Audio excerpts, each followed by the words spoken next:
शिव की कथा कर रही है। सती मैया भगवान दक्ष प्रजापति के यहाँ पर जन्म ले ली। दक्ष के घर में, राजा दक्ष के घर में सती माता का जन्म तो हो गया। जन्म लेने के बाद माता सती शिव की आराधना करने लगी। उनका विवाह भगवान शंकर के साथ हो गया। शिव जी के साथ में जब विवाह हो गया, आनंद में रहने लगे सब। अब जरा ध्यान देना कि जमाई बुरा कैसे हो गया वो समझ ले थोड़ा सा। आप बहुत अच्छे हैं, आप बहुत श्रेष्ठ हैं, आप बहुत अच्छे हैं, पर कोई कोई व्यक्ति ऐसा होगा जिसकी निगाह में आप हमेशा बुरे ही रहेंगे। आप उसके लिए जान भी निकाल के रख दोगे तो भी उसकी दृष्टि में आप कभी अच्छे नहीं हो सकते। आप अपनी पूरी जिंदगी उसके चरणों में निकाल दोगे तो भी आप अच्छे नहीं हो सकते। एक बार जिसकी दृष्टि में आप बुरे हो गए तो भले तुम पूरा मुंह का निवाला भी दे दोगे तो भी अच्छे नहीं हो सकते, तो भी वो आपका खोट देखेगा ही, बुराई देखेगा ही, ये निश्चित है। और यदि वो आप में खोट देख रहा है, आप में बुराई देख रहा है और आप उसके लिए अच्छा ही अच्छा कर रहे हैं, करो, मना नहीं है, पर तुम सोचो कि वो तुम्हारी बुराई करना बंद कर दे, वो तुम में बुरा देखना बंद कर दे, वो तुम में गलतियां देखना बंद कर दे, तो ये नहीं हो सकता। क्योंकि परमात्मा ने उसको तुम्हारे लिए पैदा ही इसलिए करा है कि तुम्हारी वो गलतियां छांटता है।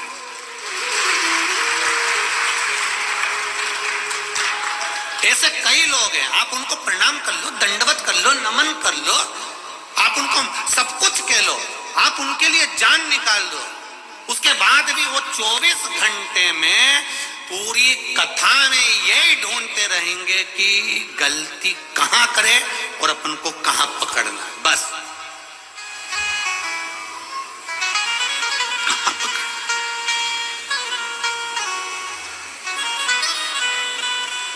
जिस बहू की निगाह में सास बुरी हो गई, जिस सास की निगाह में जो बहू बुरी हो गई, वो बहू बेचारी 24 घंटा भी काम कर लेगी ना तो भी वो बुरी की बुरी ही रहेगी। तुम भले आगे बढ़ बढ़ के सब कर लो, तुम भले शादी में आगे बढ़ बढ़ के काम कर लो, तो भी किसी की निगाह में अगर तुम बुरे हो गए हो तो वो यही देखेगा कि आगे बढ़ बढ़ के काम कर रही, जरूर मायरे में जो साड़ी आ रही होगी ना, 2-4 निपटा जाएगी। उसकी दृष्टि में तुम गलत हो गए ना तो कभी ठीक देख ही नहीं सकता। आप पूरा जान निकाल दो उसके लिए, पूरा प्राण निकाल दो आप उसके लिए, नहीं देखे। वो बुरा देख लिया उसने तो बुरा ही रहेगा, पर ये नहीं है कि हमको उसका बुरा करना। शिव महापुराण की कथा कहती है, भगवान विष्णु ने भगवान शंकर के पास में जहर भेज दिया, विष।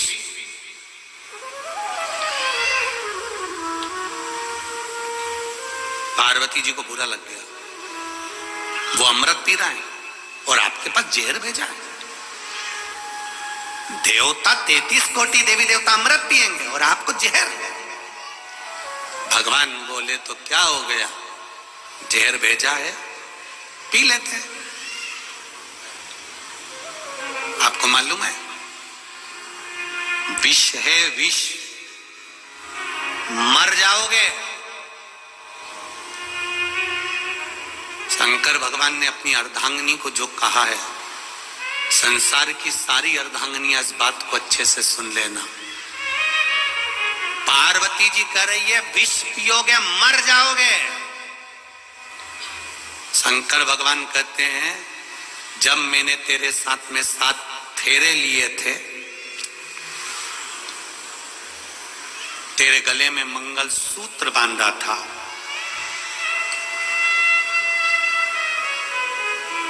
वो मंगल सूत्र नहीं था पार्वती, मेरी जिंदगी की सारी तकलीफ, सारा दुख, सारा कष्ट मैंने तुझे दिया था। इसलिए भारत की भूमि पर पुरुष जितने व्रत नहीं करते उससे ज्यादा माताएं करती हैं, क्योंकि पति का दुख भी उसके खाते में होता है। करवा चौथ का व्रत पति नहीं करता, हाँ कहीं कहीं का कर लेता हो तो बात दूसरी है, वो भी हम मना नहीं करेंगे हो। पर पति अगर व्रत करता होगा तो हमको तो ये भी सोचने में आता है कि पत्नी चलनी में मुंह देखती होगी या काय में देखता होगा। वो भी एक थोड़ा सोचने वाली बात जरूर है। पर हम शिव जी कह रहे हैं पार्वती से, पार्वती फेरे के समय पर जब छठा फेरा होता है और छठे फेरे के बाद में सब सातवां फेरा होता है, उस छठे फेरे को उलट पट्टे का फेरा कहते हैं। यहां जितने बैठे होंगे उनको ध्यान में होगा, छठे फेरे को उलट पट्टा का फेरा कहते हैं। अभी तक लड़की लड़के के दाईं ओर बैठी थी, अब इस फेरे के बाद में जब वो श्रृंगार कर कर आएगी और सातवां जब फेरा होगा तो पाटा बदल जाएगा, लड़की लड़के के बाईं ओर जाकर विराजमान हो जाएगी। इसको उलट पटा फेरा कहते हैं। इस फेरे की महत्वता किसी पंडित से, किसी ब्राह्मण जन से पूछोगे तो वो बता देगा आपको कि ये फेरे की महत्वता क्यों होती है। अर्थात इस फेरे में, इस फेरे के अंतर्गत लड़के के जिंदगी का सारा दुख, तकलीफ, कष्ट सब कुछ धर्म पत्नी अपने माथे ले लेती है। इसलिए जब दुख की घड़ी आती है तो धर्म पत्नी अपने पति को एक ज्ञानी बनकर ज्ञान भी दे देती है। तुम चिंता मत करो, हो गया ना कर्जा, धीरे धीरे चुकेगा, टेंशन लेने की जरूरत नहीं है, आप तो अपना कर्म करो, देखा जाएगा। मेरी रकम पड़ी है ना, वो दिया। धर्म पत्नी विल पावर मजबूत करती है, धर्म पत्नी बल देती है। क्यों टेंशन लेते हो, मैं बैठी हूं ना, मैं चलती हूं ना तुम्हारे साथ में, मैं आगे बढ़कर काम कर दूंगी, तुम चिंता मत करो। तुम लगाओ दुकान, मैं बर्तन धो दूंगी, तुम लगाओ ये काम, मैं तुम्हारे साथ कदम से कदम मिलाकर काम करूंगी। वो होती है धर्म पत्नी। शिव जी ने अपनी पत्नी से कहा, विष मेरे लिए आया है, मैं पीऊंगा, मर जाऊंगा, तो क्या तुम मुझे देखती रहेगी? धर्म पत्नी कहती है तो मेरा क्या काम है? पति कहता है अनसुईया पति को लेकर आ गई, सावित्री यम की केस से लेकर आ गई, तो तू तेरे पति को मरता हुआ देख लेगी। पार्वती जी कहती अब भी अच्छे से पियो, तुम जरा पियो पियो, मैं निपट लूंगी सब। शंकर भगवान ने विष का प्याला लिया, शिव जी ने विष पीना चालू करा, पार्वती मैया श्वास में से प्रवेश कर गई, कंठ पर जाकर बैठ गई, पूरा विष निकल गई, पूरा विष निकल गई।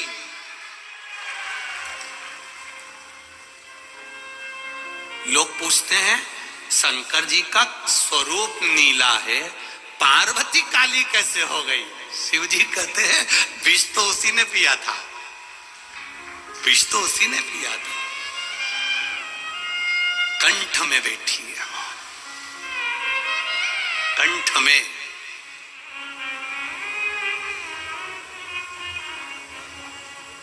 भीतर बैठकर विष शिव जी ने पिया। शंकर जी ने पार्वती से पूछा, पार्वती विष मेरे गले में है। पार्वती जी कहती हैं मैं भी आपके कंठ में ही हूं, आपने मेरे कंठ में मंगल सूत्र बांधा था, आपके कंठ में मैंने माला पहनाई थी, वो माला साधारण नहीं थी। तुम्हारी पार्वती तुम्हारे साथ कदम से कदम मिलाकर खड़ी है, कदम से कदम मिलाकर। एक धर्म पत्नी का सबसे बड़ा धर्म है, पति अगर गलत मार्ग पर जा रहा है, व्यसन में जा रहा है, मदिरा पान में जा रहा है, मांसाहार में जा रहा है, जुए में जा रहा है, वेश्यावृत्ति में जा रहा है, धर्म पत्नी का फर्ज है उसको सुधारने का प्रयास करो। ये नहीं कि मायके में जाके बैठ जाऊंगी तो ये सुधर जाएगा। वो सिंदूर चढ़ा हुआ अभी तक बटुक भैरू था, तू गई तो काल भैरव बन जाएगा। उसको सुधारने की जवाबदारी तुम्हारी भी है, उसको संवारने की जवाबदारी तुम्हारी भी है।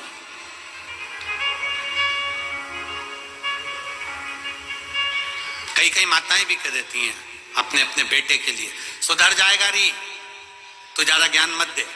कल की आई और मेरे छोरे को ज्ञान दे रही है। मेरी माताओं से निवेदन है, तुम इतने साल में नहीं सुधार पाई तो अब का सुधार लोगी?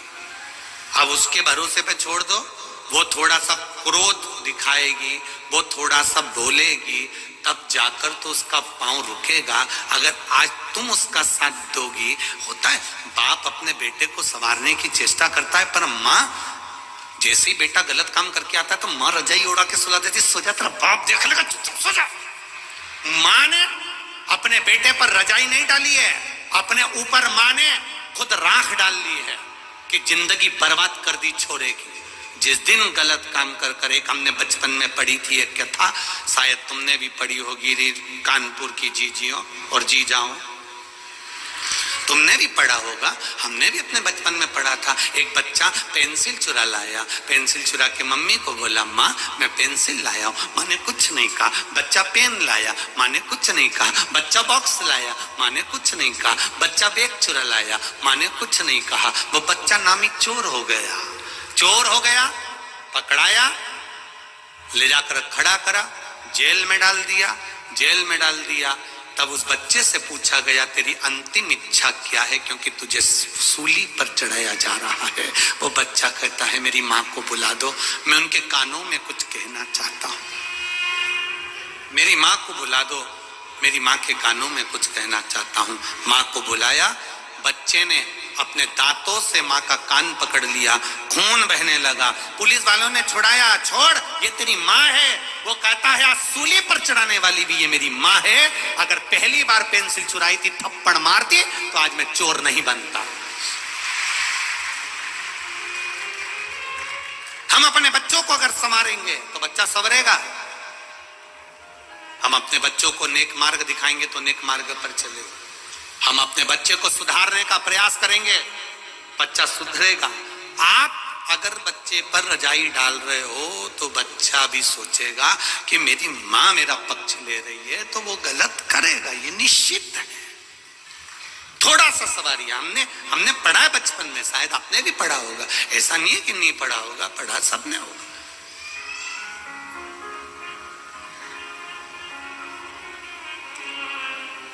कुछ कुछ चीजें तो अभी तक नहीं भूल पाए हम भी, तुम भी नहीं भूले होगे। मटके की कथा, टम्मक टू रे टम्मक टू, वो भी चलता है, कोई भूले क्या? भले शिव कथा कह रही, सती मैया ने शिवजी से विवाह करा। दक्ष प्रजापति की दृष्टि में शिव बुरे कैसे हो गए? केवल एक कारण शंकर भगवान का समझ में आ गया, मैं आया और शिवजी ने मुझे प्रणाम नहीं करा। इतनी सी बात, इतनी सी। अब किसी ने कहा कि शिवजी इतनी सी बात के लिए दक्ष प्रजापति की निगाह में शंकर बुरे हो गए थे? नहीं, शिव बुरे इसलिए हुए क्योंकि दक्ष प्रजापति ने चंद्रदेव को श्राप दिया था, रे चंद्रमा, मेरी बेटी का विवाह तुम्हारे साथ में हुआ है, तुम केवल एक रोहिणी पर ध्यान देते हो, बाकी की बेटियों पर ध्यान नहीं देते। मैं तुम्हें श्राप देता हूं चंद्रमा कि तुम्हें काया का रोग हो जाएगा। चंद्रमा के शरीर में काया का रोग हो गया, काया गल गल के नीचे गिरने लगी, टपक रही है चंद्र की काया। चंद्रदेव की आंख में आंसू आ गए। नारद जी से पूछा, नारद जी मेरी काया का रोग कैसे मिटेगा? नारद जी ने कहा, तुम शंकर भगवान की स्तुति करो, पूजन करो, शिवलिंग का निर्माण करो। शंकर भगवान की पूजन करने से, शिवलिंग के निर्माण से तुम्हें जरूर कुछ ना कुछ प्राप्त होगा, ये निश्चित है। अकर औघड़ी दयालु दातार मेरा कैलाशी, मेरा अविनाशी, मेरा शिव, देने में कमी नहीं रखता, उसकी कृपा होना चाहिए। दीदी दूंगा मैं, आप बैठो, दूंगा, बैठिए आप, मौका दूंगा मैं जरूर आप लोगों को। शिव कृपा का उदारता, शंकर की करुणा। महाराज, चंद्रदेव को काया का रोग हो गया। देवऋषि नारद ने कह दिया, शिवलिंग का निर्माण करो, शंकर भगवान की पूजन करो। शिवलिंग के निर्माण करने से, पूजन से क्या मिलेगा? ये तो कई लोग कई लोग अब शब्द कहते हैं कि गुरुजी तो शिवरात्रि पर शंकर जी का अभिषेक कराते हैं और शाम को कराते हैं, रात्रि को कराते हैं। अरे भैया, शिवरात्रि का मतलब है शिवरात्रि, रात भर शिव जी की आराधना कर सकते हो। और केवल महाशिवरात्रि से मतलब नहीं है, 12 महीने शिवरात्रि आती है, 12 महीने रात भर शंकर की आराधना कर सकते हो। मेरे शिव जी की पूजन के लिए कोई समय मेरे शंकर के लिए नहीं बताया गया कि तुम सुबह पूजन करना, कि दोपहर में करना, कि शाम को करना। शंकर जगत के पिता हैं और पिता के कमरे में जाने के लिए बेटे को संकोच नहीं करना चाहिए, जब मर्जी पड़े तब चलो। तुम्हारा मन करे जब भगवान भोलेनाथ के पास जाओ, तुम्हारा मन करे तब शिव के पास जाओ। जैसे रायसेन से आए हुए बेटे ने लिखा कि हम जैसे नवयुवक बच्चों में भगवान के प्रति विश्वास जागृत हुआ है शिव महापुराण के माध्यम से। और मेरे नवयुवक बेटा बेटियों से निवेदन है, संकोच मत करना। जैसे बेटे ने कथा सुनी, कथा सुनने के बाद दूसरे दिन से नियम बना लिया कि मेरा सब कुछ हो गया पर ज्वाइनिंग लेटर ही नहीं आ रहा, तो उसने भी तो हिम्मत कर कर शंकर के मंदिर में जाना चालू करा। लोगों ने ताने भी दिया होंगे, पढ़ा लिखा लड़का है, बताओ महाराज के कहने पे चल दिया। वो सियोर वाला महाराज ने तो लोगों को पागल करके रख रखा है, सबको मंदिर भेज देता है।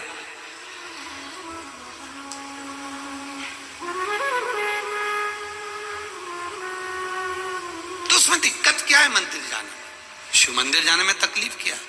सियोर वाले महाराज ने ये तो नहीं कहा आप लोगों से कि हमारे यहाँ आओ। सियोर वाला महाराज तो एक बात जरूर कहता है, कहीं मत जाओ पर शिव के द्वार जरूर जाओ, शंकर के द्वार जाइए, शिव की उदारता जरूर पाइए। आज आप लाखों की संख्या में आए हुए हो, तीसरा दिन है कथा का, बाउंड्री के बाहर लोग खड़े हुए हैं, जहां देखो वहां, जहां मौका मिल रहा है वहां पर बैठकर कथा सुन रहे हो। ये आपकी दृढ़ विश्वास, दृढ़ता, भरोसा ही तो है जो आपको यहां तक लेकर आया है।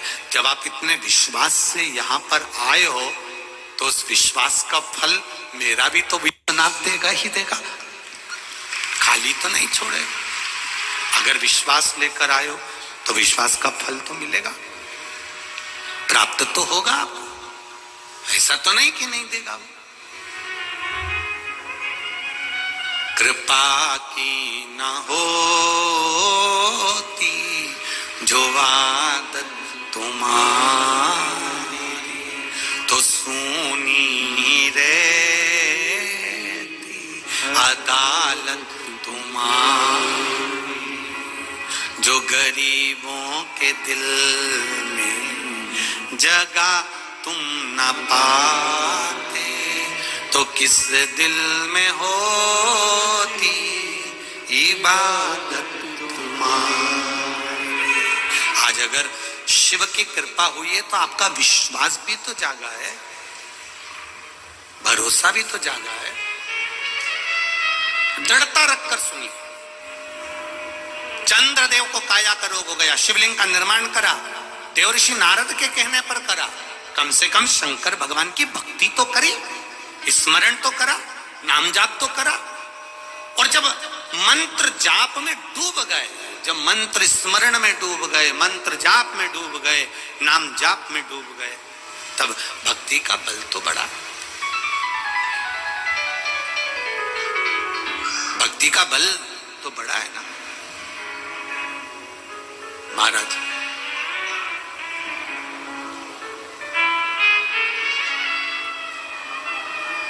उस भक्ति के बल पर शिव की आराधना।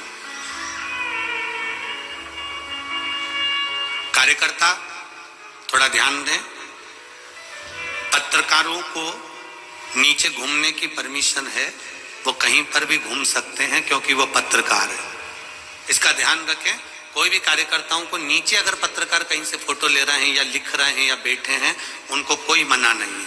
पत्रकारों के लिए ये जागरूकता रहे, कार्यकर्ता इसका स्मरण रखें, क्योंकि वो भी अपना समय निकालकर यहाँ पर फोटोज लेने या लिखने या कथा का स्मरण करने आते हैं। तो पत्रकारों से मेरा निवेदन है, आप लोगों के लिए कोई मना नहीं, कार्यकर्ता भी इस चीज का स्मरण करें। अगर वो लोग घूम रहे हैं या लिख रहे हैं या पढ़ रहे हैं तो उनका मान सम्मान पूर्ण तरह से। किसी को कोई, और एक बार का निवेदन आप सबसे, चाहे कोई वीआईपी हो, वीवीआईपी हो या साधारण सा व्यक्ति हो, एक बार अगर कोई बैठ गया है तो उसको ये ना बोले कि आप इधर बैठो या उधर बैठो। बैठ गया ना, वो शंकर का है, शंकर का रहेगा। वो शिव का है, उसको नहीं मालूम कि आपका वीआईपीपन क्या है, पर वो शंकर का है। इसलिए आपने देखा होगा राम जी की शादी में सारे देवता है, शंकर जी की शादी में पहली पत्रिका ही भूत चुड़ैल को गई थी। तो यहां तो जो आया है वो शंकर का है। और शिव जी की शादी में सबसे आगे देवी देवता आगे थे, पर पीछे तो मेरे महादेव के भक्त थे अड़भंग। उनको कोई मतलब नहीं, उनको तो केवल शिव से मतलब, अड़भंग था।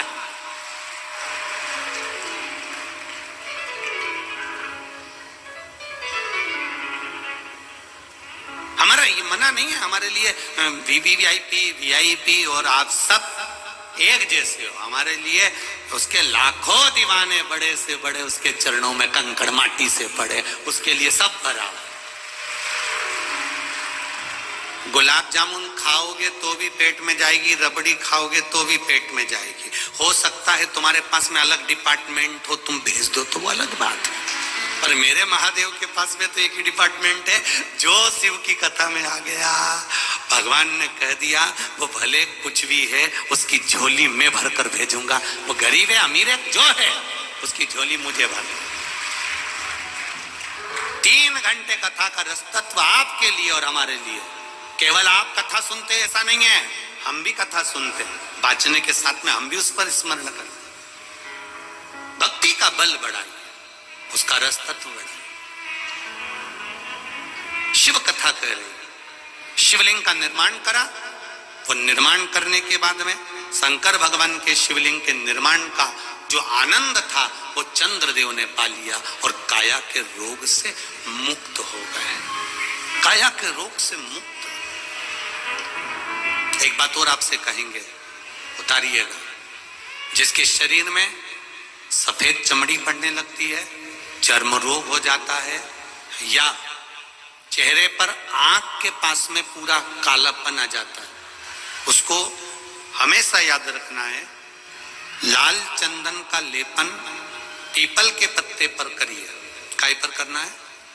पीपल के पत्ते पर लाल चंदन का लेपन करिए। लेपन कर कर सोमवार की अष्टमी के दिन उसको लेपन कर कर वापिस निकाल कर शंकर भगवान पर उसका धीरे धीरे त्रिपुंड बनाकर लेपन करना प्रारंभ करिए। जब आप त्रिपुंड बनाकर लेपन करना प्रारंभ करें, उसके बाद उस चंदन को जो सोमवार की अष्टमी है तब निकाल कर लिया है और निकाल कर लाकर उसको डब्बी में रख लें।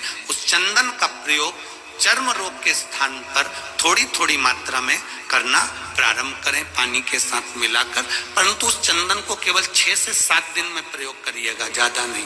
धीरे धीरे चमड़ी, परंतु उसको सोमवार की अष्टमी के दिन सिद्ध कर कर बनाना है। उसको सोमवार की अष्टमी के दिन चढ़ाना है श्री शिवाय नमस्तुभ्यम या ओम नमः शिवाय या पंचाक्षर मंत्र या महामृत्युंजय मंत्र, जो आपको आता हो, शिव जी का जो नाम आपको याद हो उसको बोलकर चढ़ा दो। उसको लिया, फिर उसको अपने शरीर पर लगाना प्रारंभ करो। उसका फल आपको 15 दिन के अंदर धीरे धीरे धीरे धीरे प्राप्त होना प्रारंभ हो। लाल चंदन का प्रयोग शिव जी के लिए अवश्य। दूसरा, जब विषम परिस्थिति आ जाए, ऐसा लग रहा है कि आपने पशुपति व्रत कर लिया, सोमवार की अष्टमी का प्रयोग कर लिया, मैंने शंकर जी की आराधना कर ली, तो भी विषम परिस्थिति चल रही है, अभी तक कोई सुधार आने को तैयार नहीं है, तब शंकर जी के मंदिर में जब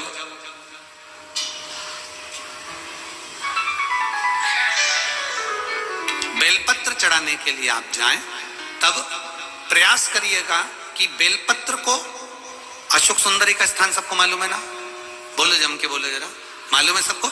अशोक सुंदरी वाली जगह पर बेलपत्री को, डंडी वाली जो जगह है जहां से पानी बहकर जाता है, उधर रखना। उसी बेलपत्री को वापस उठाना है। शिव जी के शिवलिंग पर जब बेलपत्री रखो तो डंडी का भाग, आप यहां बैठे हो तो डंडी का भाग पीछे की ओर होना चाहिए। शिवलिंग जैसे ये है तो डंडी का भाग पीछे की ओर, उसको रखकर 7 लोटा जल भगवान शंकर पर समर्पित कर दीजिए, अपने भाव को रखते हो। अगर विषम परिस्थिति चल रही है, आपने पशुपति व्रत कर लिया, सोमवार के अष्टमी का कर लिया, उसके बाद भी कार्य नहीं हो रहा, अटक रहा है किसी कारणवश, कोई फाइल मोटी है, थोड़ा समय लग रहा है, तो 7 लोटा जल का प्रयोग करें। धीरे धीरे 7 लोटा जल शिव जी को बाल्टी में भरकर ले जाएं अपने घर से। 7 कलश जल शिव जी को समर्पित करना है और समर्पित करने के बाद उस बेलपत्री को वापिस अपने ही घर पर लेकर आ जाना है। 11 दिन 21 दिन उसको रखो, फिर उसका विसर्जन वापिस किसी नदी, सरोवर, तालाब या वृक्ष के नीचे कर दीजिए। बाबा हाथ पकड़कर बाहर निकाल ही देगा। परिस्थिति अगर बहुत विचित्र, विषमता, बहुत विषम परिस्थिति में उस जगह पर इसका प्रयोग कर सकते। शंकर भगवान को रिझाना, बेलपत्र का प्रयोग भगवान शिव को रिझाने का जो आनंद है, शिव को जो मनाने का आनंद है, वो एक स्वरूप ही अलग है, उसका एक स्वरूप आनंद। शंभु शरणे पड़ी मांगू घड़ी रे दुख काटो दया दर्शन। शिव की आराधना का फल प्राप्त करें, भक्ति प्रबल होनी चाहिए। चंद्रदेव की काया ठीक हो गई। आज दक्ष प्रजापति की सभा लगी है, शिव जी जाकर बैठ गए, उठ नहीं पाए, नमन नहीं कर पाए, प्रणाम नहीं कर पाए, देख नहीं पाए। जब नहीं देखा, दक्ष प्रजापति को क्रोध आ गया। क्रोध आया, खड़े हो गए, श्राप दे दिया, रे शिव, ये केवल देखने का श्राप नहीं है, ये केवल दक्ष प्रजापति ने इसलिए शंकर जी का अपमान करा क्योंकि इन्होंने चंद्रदेव की काया को ठीक कर दिया था। श्राप दिया था दक्ष प्रजापति ने, और चंद्रदेव जब सभा में आकर बैठे तो उनकी काया ठीक थी। चंद्रदेव की काया बिल्कुल ठीक।